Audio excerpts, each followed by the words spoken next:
Welcome to Le Corner, La Source's digital show dedicated to the sport and entertainment industry. Every 2 weeks, we invite a professional to share their experience, background, and challenges. The sport industry moves fast, and having their insights is the best way to keep up to speed. Welcome to Le Corner.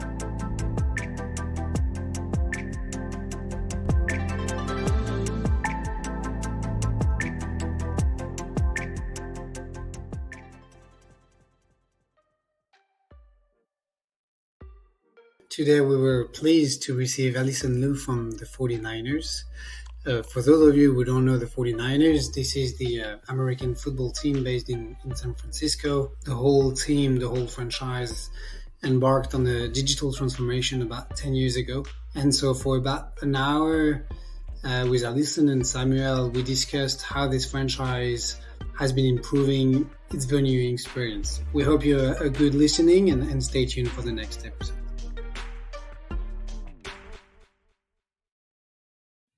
Hello, everyone, and welcome to our new season of Le Corner International. It's my pleasure here to welcome Alison with us directly from the Bay. Good morning, Alison. Morning. Thank you for having me. Hey, and I am delighted to have with me Samuel Westberg today. We'll be doing the third party host with us. Glad to be here, guys. All right. So before we start, just wanted to say Happy New Year. All the best for 2022. I won't be talking about COVID and the situation in the US or even in Europe. Otherwise, I'm going to kill myself. I hope everybody could have some rest during the last period, the Christmas season. But Happy New Year to everyone, and let's get started. Alison, usually in our podcast, we like to start with a short presentation from the person we're talking with. And so I would like to hear from you a bit about your background, your academic and professional journey, and how did you arrive at the 49ers? Awesome. Well, first off, thanks La Source for having me. I'm honored to be the first podcast to sort of kick off 2022. So excited to be here. So my name is Alison Lu, and I've been at the San Francisco 49ers for almost 5.5 years now, which is like a crazy long time when I think about how fast time passes. Before that, I had graduated from Harvard Business School, but then before that transition into the sports industry, I had a background in energy and utilities consulting. I majored in environmental engineering from undergrad and spent a year in China doing energy efficiency research, and then 3 years in New York working with energy and utilities clients, and then went to business school. When I went to business school, I was thinking about, doing energy technology when I graduated, but at the same time, I wanted to use business school as a way to try something completely new. And working for the sports industry was always something that was sort of in the back of my mind that I had been considering. And then the second I got into business school, I was thinking about how to use that one last risk-free summer in between the first and second year, right? That's where you can really try something crazy and then just sort of default back into, what you were doing before if you didn't really like it. And so that summer, I faked my way into an internship with the Orlando Magic. Before that, okay. Yeah, exactly.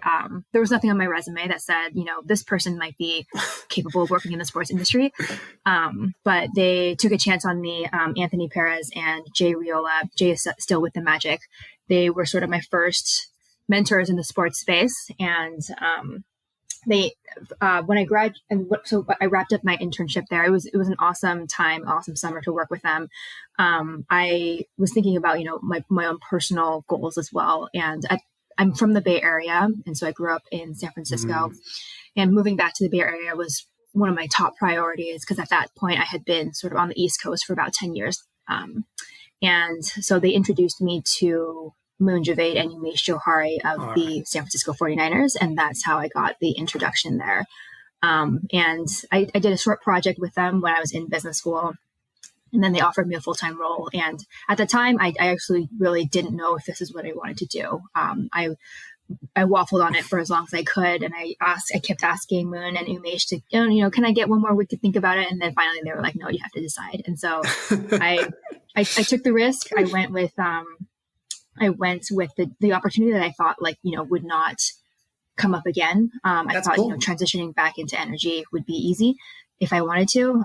But I've been here for 5.5 years now. So yeah, well done. I mean, I have many questions already, but I'm thinking how do you make the move from energy and utility and even being maybe 1 year in China and coming back and saying okay, I'm going to do the internship into something completely different in a franchise at the Magics. Yeah. How come? It was really hard, to be honest. It was a lot of cold calling, of just reaching out to people on LinkedIn and being like, hey, I see you're in sports. Let me know, can I ask you a few questions about your role, et cetera? And so I had a lot of those intro conversations before I started, but before I had a real opportunity to actually materialize with the Orlando Magic. And so because people were so willing to talk to me at the beginning, I'm super thankful for that. So these days, whenever somebody reaches out to me on LinkedIn, I try to reciprocate that time and just, let them know about my experiences and what sort of advice I would give to them. But yeah, a lot of it was just talking to a lot of people before that actual, important interview, just to know what were the pros and cons of the job.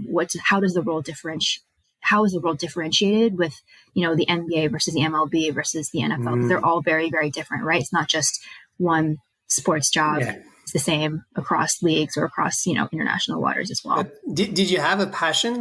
Did you start with basketball because you loved the game, or you loved because it was more Gen Z oriented, or was it more something different, or why sport as well? I mean, was it because you have a passion for it? Yeah, I've always grown up playing sports. And when I was, I used to watch football on Saturdays. I grew up more of a college football fan. My dad grew up in Gainesville, Florida, and so I was a huge University of Florida fan. My grandpa taught at University of Florida for 30 years. So that's where I gained sort of my sports passion. And then I played basketball myself through high school and then club in college. And when I was in business school, I was our section's intramural secretary. So it was, coordinating the sports amongst the different sections. So I've always been an active participant in sports. And, the role with Orlando Magic materialized because they were one of the only teams at the time that had an MBA level internship. Everything else was sort of for undergrads. And so it was really only the few proper internship programs that were offered at the time. I think nowadays there might be some more, but honestly, it was a combination of, trying really hard and also being lucky that they actually offered that type of program. Yeah, I was going to say, it always feels like when people ask me, how do you penetrate the sports industry, right? And as people reorganize and are in their mid-30s or young students, it's all about trying one more time than the person next to you. And as you start delivering, then you have huge potential and huge opportunities. But it's true that having the first step, having the first job in the sports industry is always the hardest one. Yeah, for sure. And actually, the good thing, I think, for the sport industry is that you have, I mean, I don't know, maybe because I've not been in many industries. But what I think about the sport industry, if I have to zoom back, I think people are very much passionate and people tend to give their time. I mean, if you reach out to them, I think for me in the sport industry, what I found is that you're more likely to find people that will take the time to talk to you than potentially in other industries. So maybe that's a wrong assumption, but that's something also I think so. That might be good for our listeners to keep pushing. And even though you don't have any reply, you can start off again tomorrow. For sure. Yeah. I think what also differentiates those candidates that I hear from is I hear from a lot of people once, right? But the people that really follow up with me and hey, this is an update of how my classes are going or what kind of internships I'm going, those people really do stick out to us. And we think about those people when we're thinking about hiring. Yeah. Definitely. Before we jump right into your daily job and what you're doing at the Niners, I was thinking, I've seen, and we didn't talk about it, but I think you're part of the Women of the Niners. Can you tell us more around this initiative? Yeah. So Women of the Niners is sort of our external fan group, focusing on 49ers women fans. and it's a group that's out of our sort of grassroots marketing team. Women Connect is our internal group that I was a part of for 3 years. Each board member has a stint of 3 years, and so mine has actually, I guess, I've finished my 3 years already. But when I first joined the Niners, I was pretty involved in our internal employee resource group, and I think advancing women in sports business is something that is particularly a passion topic for me. Mm-hmm. I think a lot, even though the balance of women and men might be equal in an organization, when you look up at the senior leadership, even at the Niners right now, it's mostly men. And so I tried to take some of my learnings with some of the women's groups at HBS, at business school, to see how they really elevated women in the workplace, and whether that's having women have some sort of presentation opportunities that they might not have in their direct roles, or having them have more exposure to leadership. I think those were all things that we really tried to work on internally to set up some of these women who are more junior to have success later on in their career. Mm.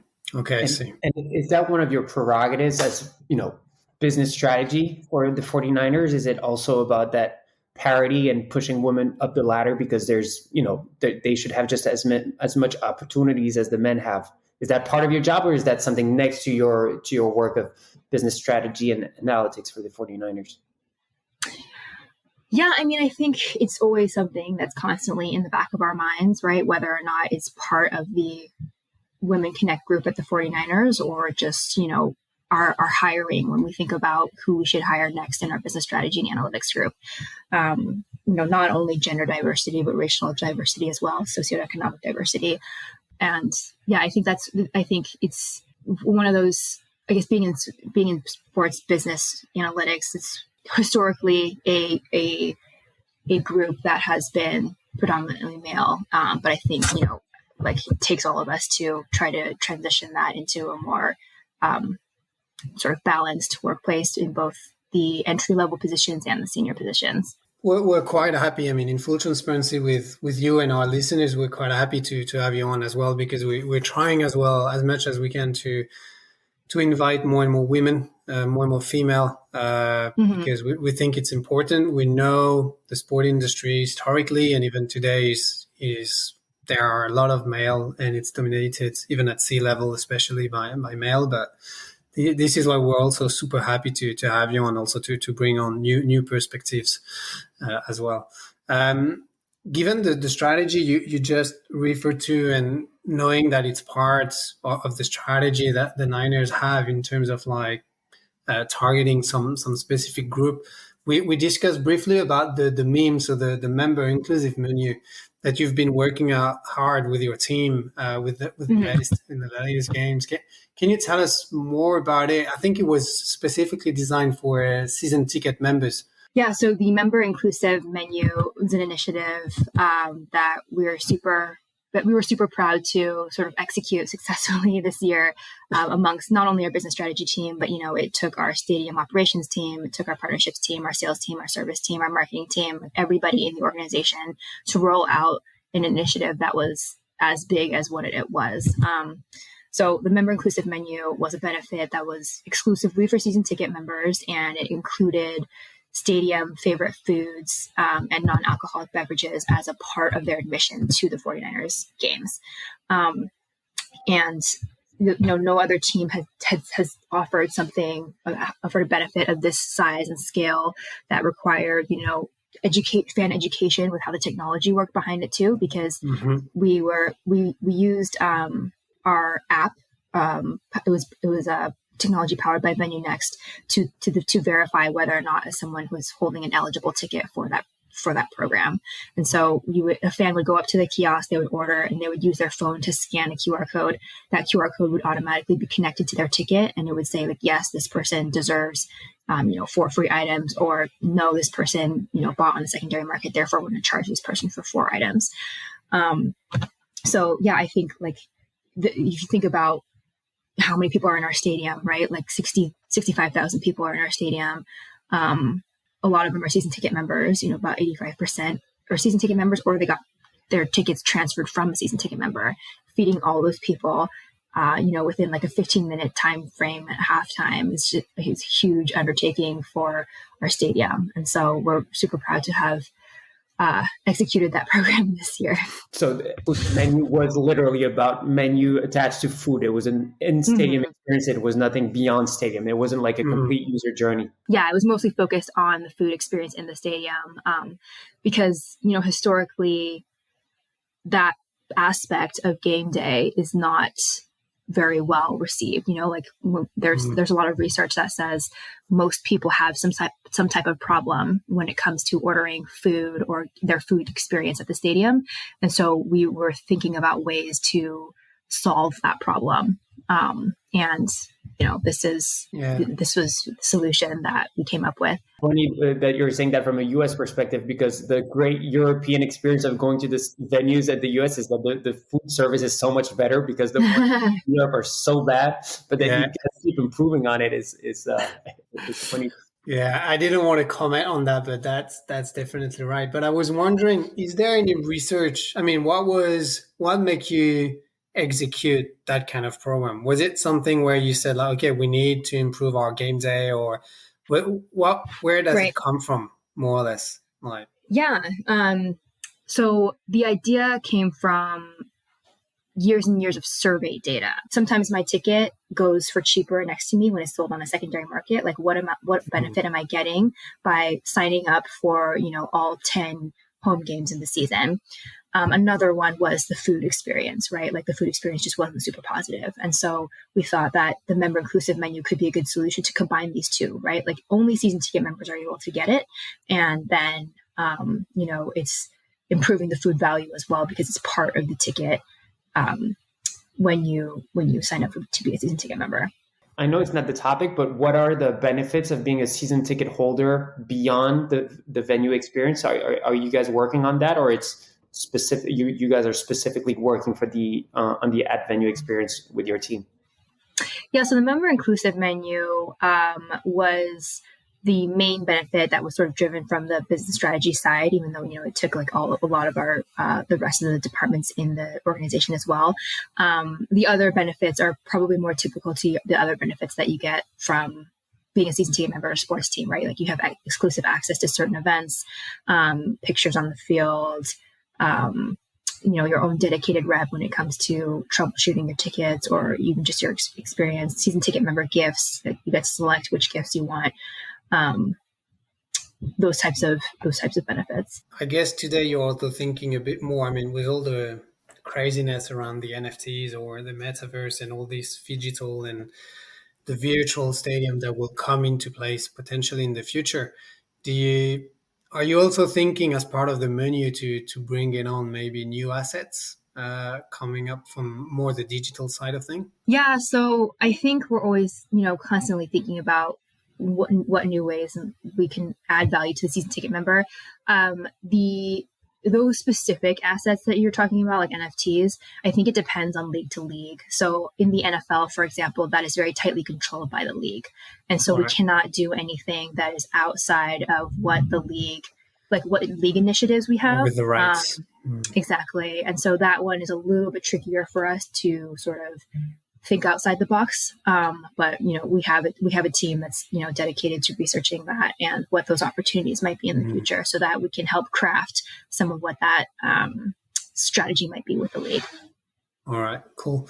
And just like, I'm taking a step back because I would like to hear you a bit, not just on the meme, but more on the business strategy and analytics, which is your role. And you mentioned the survey, but I guess there are plenty of data touch points that you have. I guess your entire team, but also the other business units are constantly collecting data. Could you give us a brief overview of what you guys are doing, how you're collecting the data, how you are digesting it, and how do you turn that into like insights and pushing them for key decision making for the C-level people? Yeah, I guess to go back to how we designed our member inclusive menu as well. A lot of like exactly what menu items should be provided was based off of concessions data. So we have each transaction, like what people are buying. So we just designed the menu around the most popular items so that most people would be satisfied with the offering. So on game day, concessions data is a big one. Retail data is a big one. Tickets and ticket pricing is a big one too. And then, on non-game day, we collect a lot of information on digital engagement, and what kind of content our social team puts out, our engagement with our emails. How do we increase our click rates and open rates, et cetera. And all of this data sort of drives, what types of, content or what kind of experience we then put out to the season ticket holder or, anybody that engages with our brand, not even in the stadium.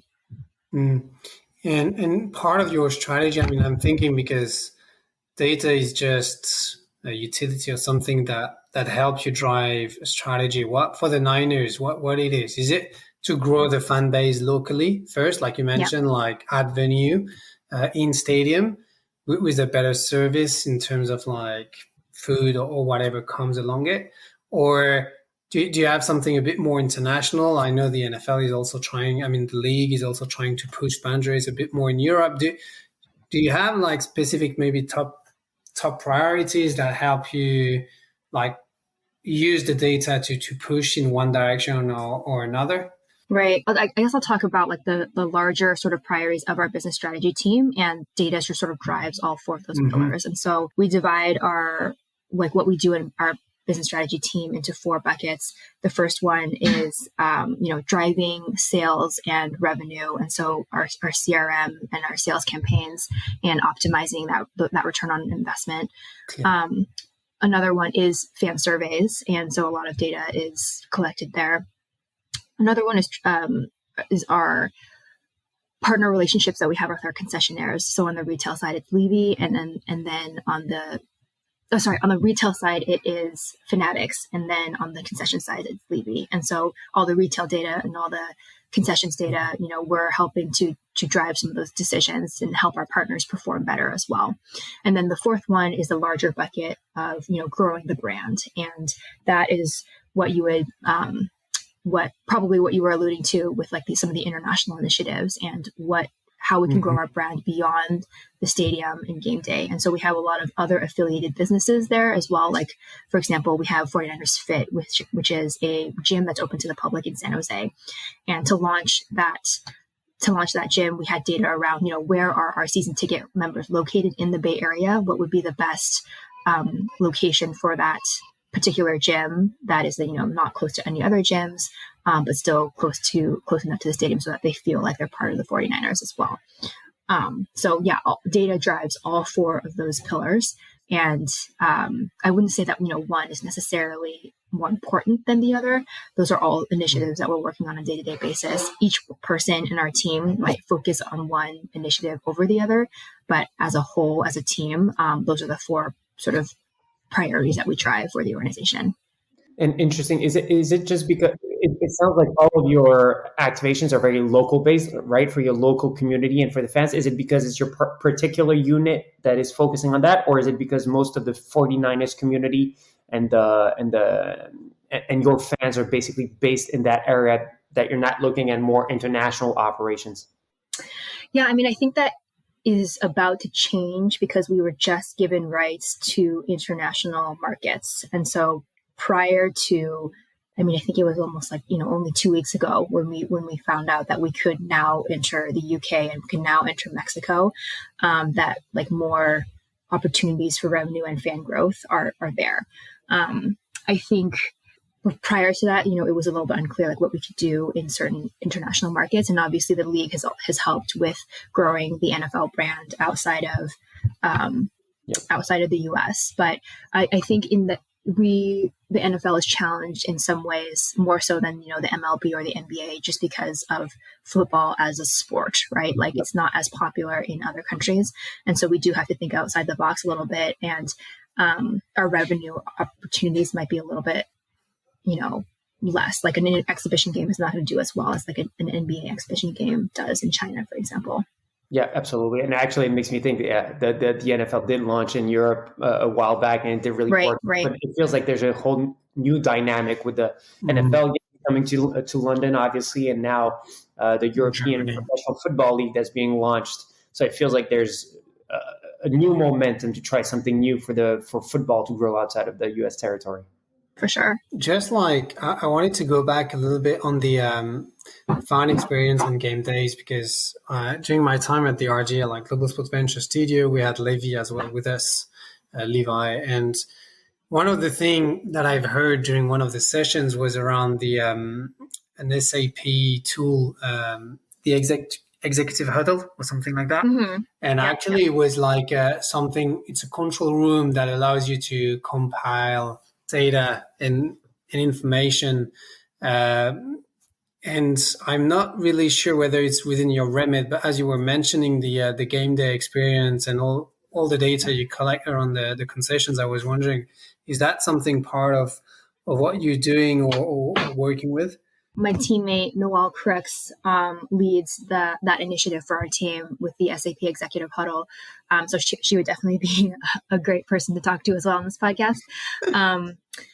But yes, so we collect. So the Executive Huddle is designed to help us collect data in real time for game day, so that we can make real time adjustments to what's happening on the ground. And so, for example, this season, it was helpful for us for our concession sales data, so we can see which stands are busier, which stands are running out of what product, and so we can switch it off temporarily in our menus. I think does it work for the toilets? I mean, talking completely different, like you were mentioning, like one of the key problems for everybody going to a stadium is like the waiting line at the toilet. And if someone can tell me, go on the left and on the right, and you will be waiting just 2 minutes instead of 8 if you stay here. Yeah. Definitely best experience ever. Yeah. So right now we don't have like specific wait times integrated into it. However, in the past, it was very good to actually show us, what that there might be like a toilet that's like not working, or a toilet that needs to be maintained, or like a mess in the bathroom, for example, because we did have like the happy or not stands in there that we have like happy face, sad face, and then we knew that like when there's more sad faces, that means something was wrong. We do have to call like janitorial or engineering to that particular stadium, or to the particular bathroom in the stadium. And actually, another question on that: are you following the UGC trend in terms of allowing the people to actually interact between each other to give information? Like I can't remember which startup it was, but who were discussing how do I find a veggie sandwich at the venue, right? And having that interactive, you can find it here, or have it next to whatever shop or whatever food food stand you might have. Do you have peer-to-peer interaction on your stadium experience? Yeah, we do not, but that's a super interesting idea, because oftentimes they just have more coverage, right? And they've been to the stadium more times than someone who's just walked in, and so oftentimes people are asking questions that sometimes I don't even know on the concourse. So that'd be an interesting tool. We do have a chat bot though, where we have like most of those questions updated if we want to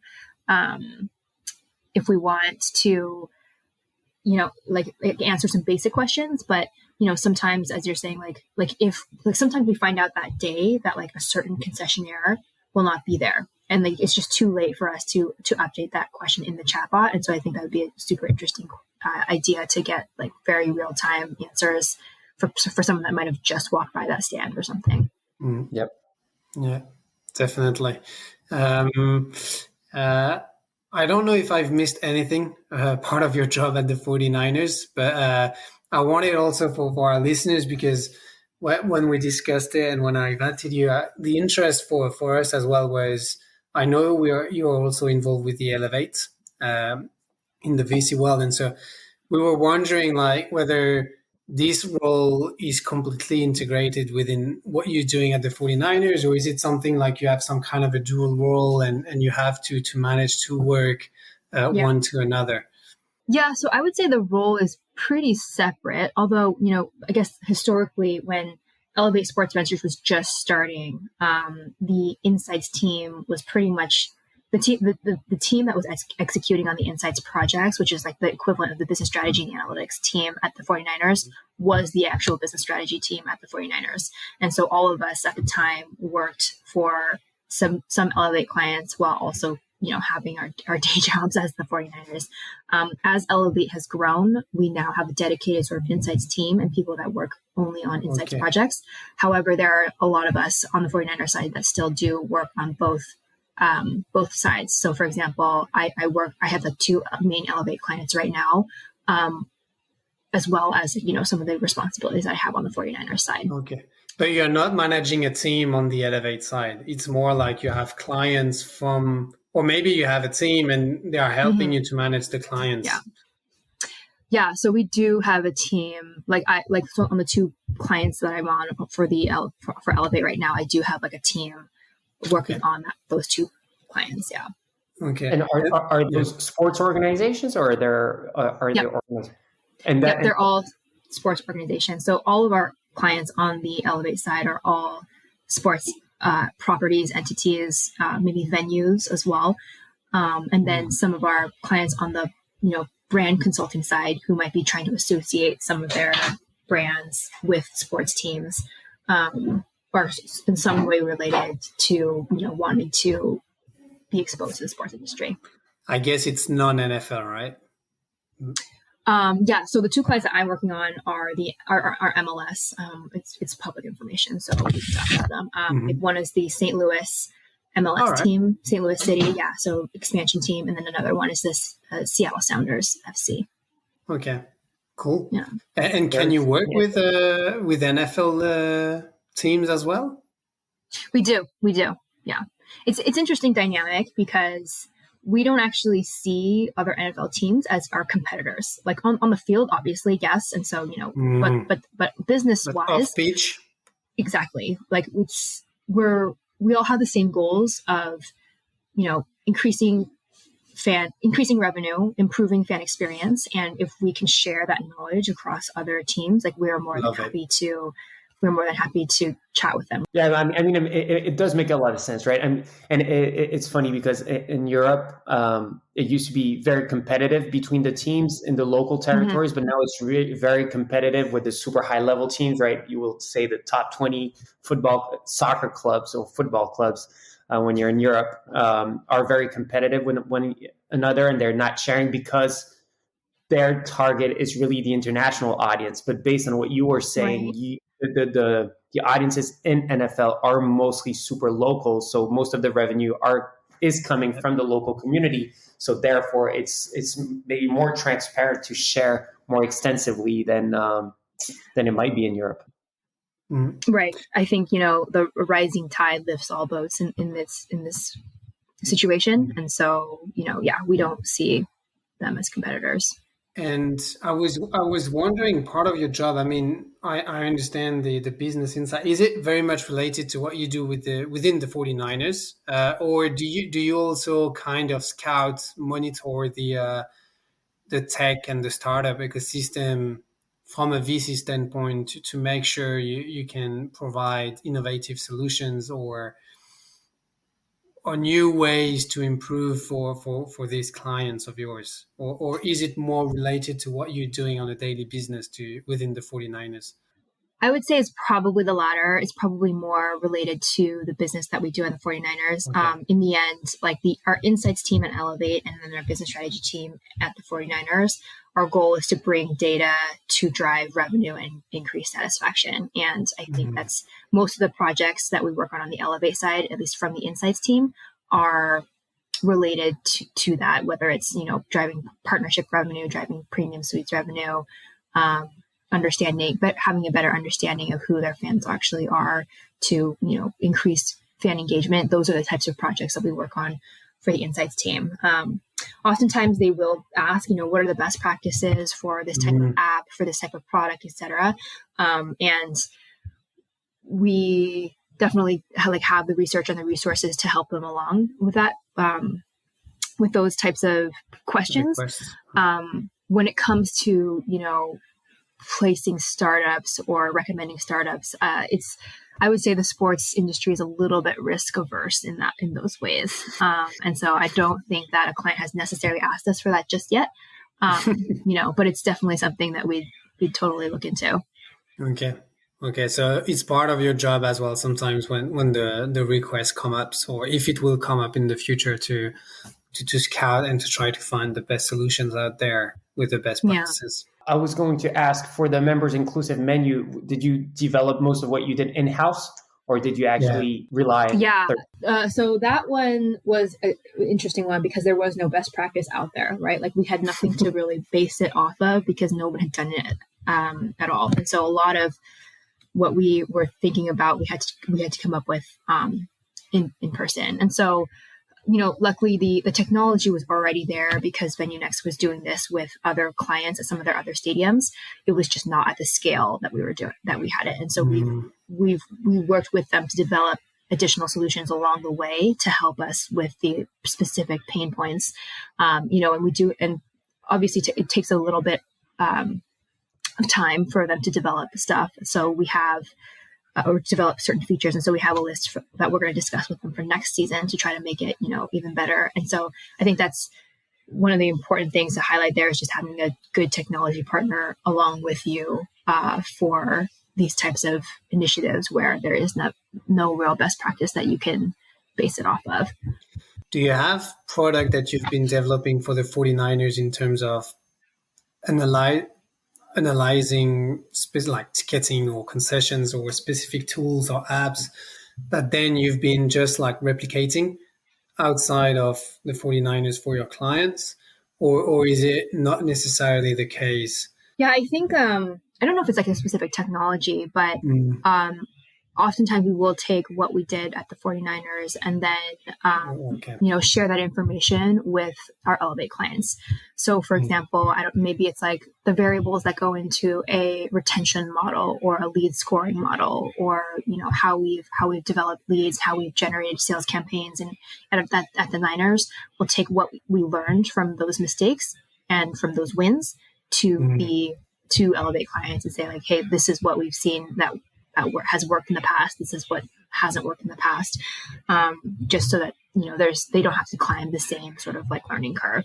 And, that's exactly what we'll do with the member inclusive menu too, right? Like if other teams are looking to roll out that sort of product and service to their fans, we'll let them know exactly what worked and exactly what didn't work so that they don't have to go through those scary moments of us being on the stadium and be like, oh no, this is not working. We have to change something, right?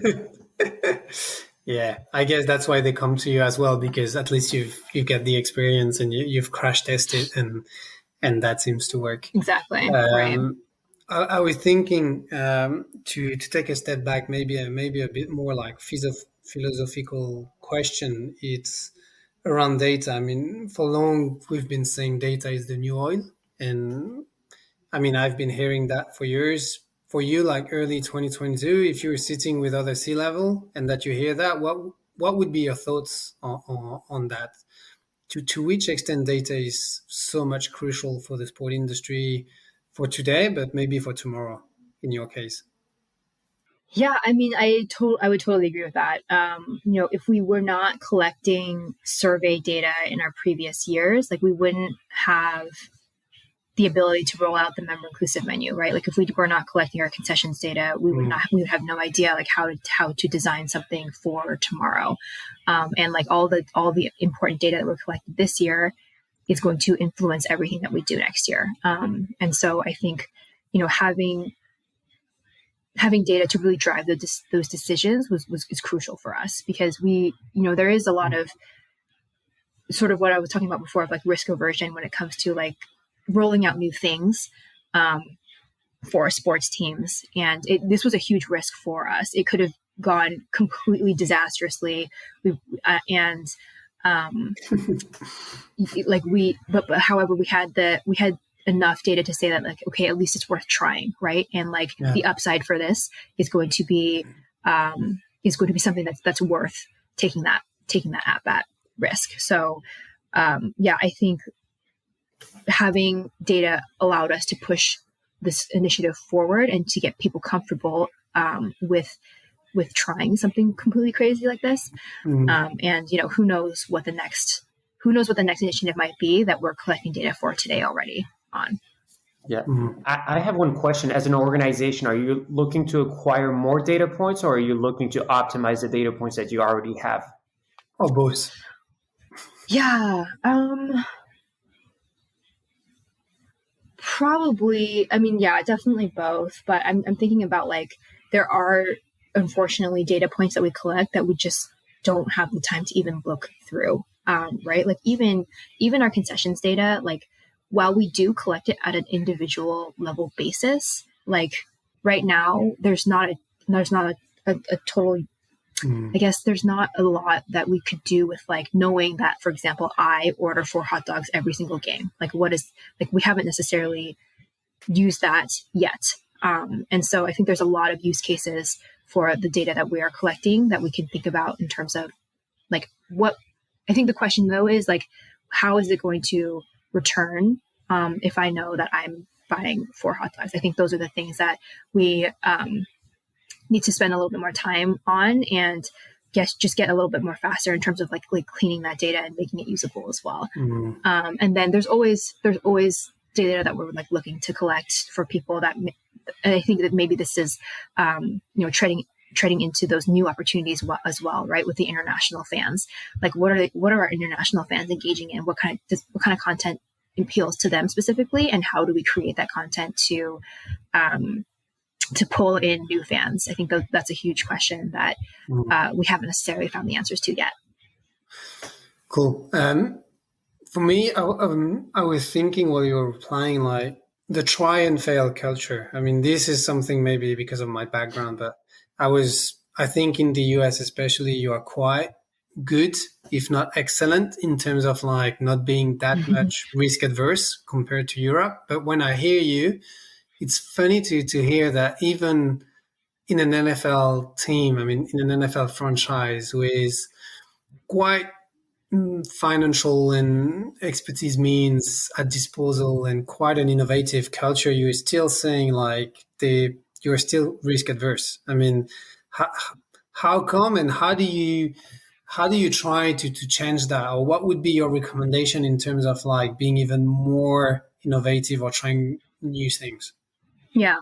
I guess when I think about risk averse, I'm also comparing it to like the other tech companies that we're surrounded by, right? Like it's just it's a little bit different with that. And you are in the Bay Area, so exactly. just saying. Yeah. And but what you were talking about though, like when you're financially sound is sort of when you're also like, well, nothing's broken, so why try to fix it? Why right? change? Exactly. Like we didn't need to roll out the member inclusive menu. Like, we had the data and we had the, we wanted to push that limit of the in-venue experience is now it has competition with like your huge flat screen TVs and the comfort of your home, especially post COVID, right? Like people are just sort of used to that. And so we have to try to think a little bit ahead of that curve. And, our organization in general, I would say is one of the most innovative when it comes to like the sports teams, but I think a lot of them don't necessarily have to push the envelope. And I think we as an organization, testing those waters is something that's sort of like in our DNA. And we have that culture to take those risks and to, and to celebrate the wins, but then also take some of our failures and also learn from that as well. But there's plenty of things that we've also failed at too, But I guess that must come from the leadership team as well. I mean, having also Elevate Sports Venture on the side and the 49ers, I mean, from the board and the leadership team, I guess that must be part of your culture as well, or there must be a lot of failure no one knows about, but that's just daily business on your end, I guess. Yeah, for sure. I think we're almost on time already, and time flies. Before we conclude, I was thinking like for anybody out there, and you started with that. It's what I would like to hear your thoughts or your piece of advice for our listeners in terms of like if you are a team or if you are a club in Europe. What kind of advice you can give to them in order to improve fan engagement? I guess it's mostly around in venue, but maybe not having a crystal ball, but maybe it's what kind of advices would you give us and them in terms of like what we need to look at, what we need to do in terms of like this next gen of in stadium experience? Yeah, I think a lot of my answer would sort of focus around what we were just talking about in terms of like just don't be afraid to do it. I think a lot of these organizations are sitting on some great ideas and some great data that can tell the story as to why a certain initiative might work. I would say go for it, fight for it in the organization. And, if you can truly back it up with reasons as to why it could work and why capturing that upside might be more, you might want to focus on capturing that upside rather than the downside risks. Do it. I know that's like way easier said than done. And so, but I think like a lot of organizations might just be sitting on these great ideas that unfortunately just never get executed. And I think that's a little bit unfortunate, Yeah, definitely. Yeah. Maybe if I can ask one last question before we actually wrap it up, is in terms of inspirations, whether it be on your day-to-day work, whether it be in the sports industry, whether it be a book, a movie, a show, like what are your sources of inspiration individually? Yeah, that's interesting. I think I'm suffering from some recency bias here because I just watched a movie called 14 Peaks. Have you guys seen that movie? Not yet.